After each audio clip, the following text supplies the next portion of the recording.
ಗಿಲ್ಲಿ ನಟ ಅವರು ಯಾವ ರೇಂಜ್‌ಗೆ ಬ್ಯುಸಿ ಅಂದ್ರೆ, ಪಾಪ ತುಂಬ ಸತಿಯಿಂದ ಕಾವ್ಯ ಅವರ ತಂದೆ-ತಾಯಿ ಮನೆಗೆ ಇನ್ವೈಟ್ ಮಾಡ್ತಿದ್ದಾರೆ. ಮನೆಗೆ ಹೋಗೋಕ್ಕೂ ಕೂಡ ಸಮಯ ಸಿಗ್ತಾ ಇಲ್ಲ. ಸಿನಿಮಾ ವಿಚಾರವಾಗಿ ಬ್ಯುಸಿ ಆಗಿರ್ತಾರೆ. ಕೆಲವೊಂದಿಷ್ಟು ಈವೆಂಟ್ಸ್‌ಗಳಿಗೆ ಅಟೆಂಡ್ ಮಾಡ್ತಾರೆ. ಸಾಕಷ್ಟು ಪ್ರಮೋಷನ್‌ಗಳ ಈ ರೀತಿ ಎಲ್ಲ ಕಂಪ್ಲೀಟಾಗಿ ಬ್ಯುಸಿ ಆಗಿಬಿಟ್ಟಿದ್ದಾರೆ ಗಿಲ್ಲಿ ನಟ.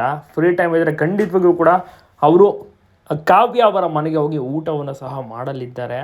ನೀವೇ ನೋಡಿರ್ತೀರ ಹಲವಾರು ಉತ್ಸವಗಳು ರಾಮನಗರದಿಂದ ಹಿಡಿದು ಚನ್ನಪಟ್ಟಣದಿಂದ ಹಿಡಿದು ಮಂಡ್ಯ, ಬಿಡದಿ ಮತ್ತು ಬೇರೆ ಬೇರೆ ಊರು ಎಲ್ಲ ಕಡೆ ಸುತ್ತಾಡ್ತಿದ್ದಾರೆ. ತುಮಕೂರಿಗೂ ಹೋಗಿದ್ದರು, ಕುಣಿಗಲ್ಗೆ ಹೋಗಿದ್ದರು. ಸೊ ಈ ರೀತಿ ಎಲ್ಲ ಓಡಾಡ್ತಾನೆ ಇದ್ದಾರೆ. ಮತ್ತು ಬೆಂಗಳೂರಿನ ಹಲವಾರು ಪ್ರೋಗ್ರಾಮ್ಗಳು, ಈ ರೀತಿ ಅಂಗಡಿ ಓಪನಿಂಗ್ ಕಾರ್ಯಕ್ರಮಗಳು ಬ್ಯುಸಿಯಾಗಿರುವಂಥ ಕಾರಣ ಬೆಂಗಳೂರಿನಲ್ಲೇ ಇದ್ದರೂ ಕೂಡ ಕಾವ್ಯ ಅವರ ಮನೆಗೆ ಹೋಗೋಕ್ಕಾಗ್ತಾಯಿಲ್ಲ, ಬ್ಯುಸಿ ಇದ್ದಾರೆ ಅಂತ. ಬಿಡುಗಡೆ ಮಾಡ್ಕೊಂಡು ಖಂಡಿತವಾಗಿಯೂ ಕೂಡ ಕಾವ್ಯ ಅವರ ಮನೆಗೆ ಗಿಲ್ಲಿ ನಟ ಎಂಟ್ರಿ ಕೊಡ್ತಾರೆ. ಕಾವ್ಯ ಅವರ ತಂದೆ ತಾಯಿಗೂ ಕೂಡ ಗಿಲ್ಲಿ ನಟ ಅಂದರೆ ತುಂಬಾ ಇಷ್ಟ. ಬಿಗ್ ಬಾಸ್ ಮನೆಯಲ್ಲೂ ಕೂಡ ಅಷ್ಟೇ ಕಾವ್ಯ ನಂತರದಲ್ಲಿ ಸಪೋರ್ಟ್ ಹೆಚ್ಚಾಗಿ ಸಿಗ್ತಾ ಇದ್ದಿದ್ದು ಗಿಲ್ಲಿಗೇನೆ.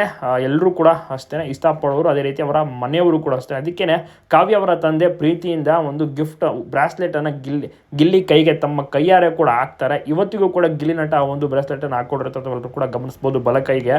ಸೊ ನಿಜವಾಗ್ಲೂ ಕೂಡ ಅಂಥ ಒಂದು ಅದ್ಭುತವಾದಂಥ ಬಾಂಡಿಂಗ್ ಇದೆ. ಎಲ್ರಿಗೂ ಕೂಡ ಇಷ್ಟ ಗಿಲ್ಲಿ ನಟ. ನಿಮಗೂ ಕೂಡ ಇಷ್ಟನ ತಪ್ಪದೆ ಕಮೆಂಟ್ ಮಾಡಿ ಎಲ್ಲ ಕಡೆ ಅಪ್ಡೇಟ್ನ ಶೇರ್ ಮಾಡೋದನ್ನ ಮರಿಬೇಡಿ.